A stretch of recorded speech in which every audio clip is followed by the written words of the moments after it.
Bonjour et bienvenue. Aujourd'hui, on va se pencher sur un cas qui agite pas mal Marseille en ce moment. Le tas Ismaël Koné. Exactement. Un joueur arrivé avec de belles promesses et qui finalement s'en va un peu sur la pointe des pieds. Oui, mais son départ pourrait faire bien plus de bruit que son passage au club. C'est ça qui est fascinant. Ah oui, bah oui, parce que ce dossier, il incarne parfaitement le dilemme de la direction de l'OM. C'est est-ce qu'on doit être un gestionnaire financier impeccable ou un directeur sportif qui, lui, prend des paris sur le talent?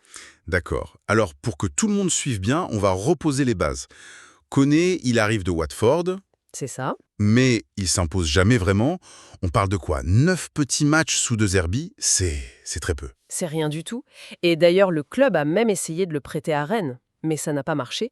2,5 millions d'euros. Et surtout, il y a une obligation d'achat de 10 millions. Ah, une obligation. Oui, mais sous une condition, que Sassuolo se maintienne en Serie A.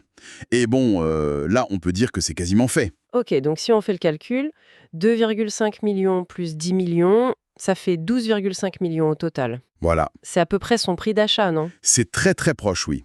Donc d'un point de vue purement comptable, l'opération est neutre. Pablo Longoria, en quelque sorte, a sauvé les meubles sur un pari qui était raté. Sur le papier, c'est une opération blanche.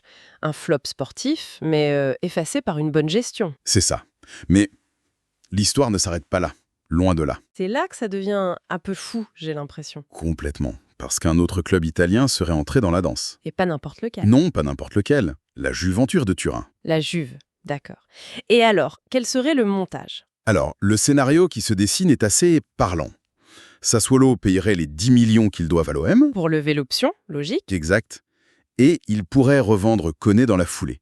Immédiatement. À la Juventus, donc. Précisément. Attends, une seconde.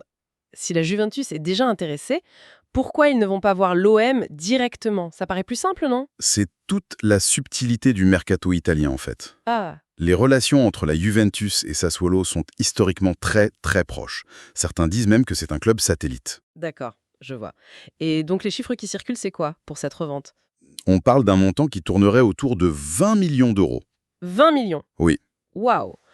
Donc si je comprends bien, en gros, l'OM sert d'intermédiaire sans le vouloir pour que Sassuolo se fasse une plus-value de 10 millions d'euros. c'est exactement ça. Une plus-value quasi instantanée. Comment est-ce que la direction de l'OM peut voir ça autrement que comme un raté monumental? C'est c'est toute la question. Et c'est là que c'est ambivalent. D'un côté, oui, il y a ce que les sources appellent un goût amer. On peut comprendre. Forcément. Tu vois un joueur que tu as peut-être mal évalué ou mal utilisé, qui explose ailleurs et qui double de valeur en quelques mois. C'est frustrant. Un goût amer, je veux bien, mais est-ce qu'on peut vraiment en vouloir à Longoria? Le joueur n'a jamais performé à Marseille. Jamais. C'est vrai. Le garder, ça aurait été un risque financier bien plus grand, non? C'était peut-être la décision la plus pragmatique, finalement. C'est l'autre facette de l'analyse, et elle est tout aussi valable.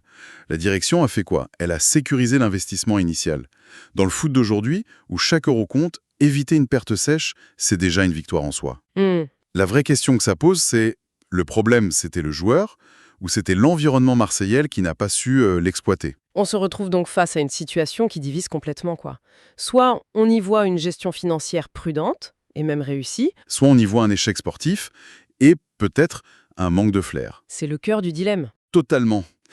L'affaire Koné, elle cristallise cette tension permanente à l'OM, entre d'un côté la nécessité d'équilibrer les comptes, Et de l'autre, l'ambition de développer des talents sur le long terme. voilà. Est-ce qu'il vaut mieux vendre vite pour ne pas perdre d'argent ou prendre le temps, quitte à risquer de voir la valeur d'un joueur chuter? Exactement. Et ça soulève une question encore plus large, au-delà de ce cas précis. C'est quoi l'identité du projet de l'OM aujourd'hui? Oui. Est-ce que l'OM se positionne comme un club de trading efficace, qui achète et vend pour rester stable financièrement? Ou comme une institution capable de polir des talents bruts pour viser plus haut, même si ça implique plus de patience et plus de risques?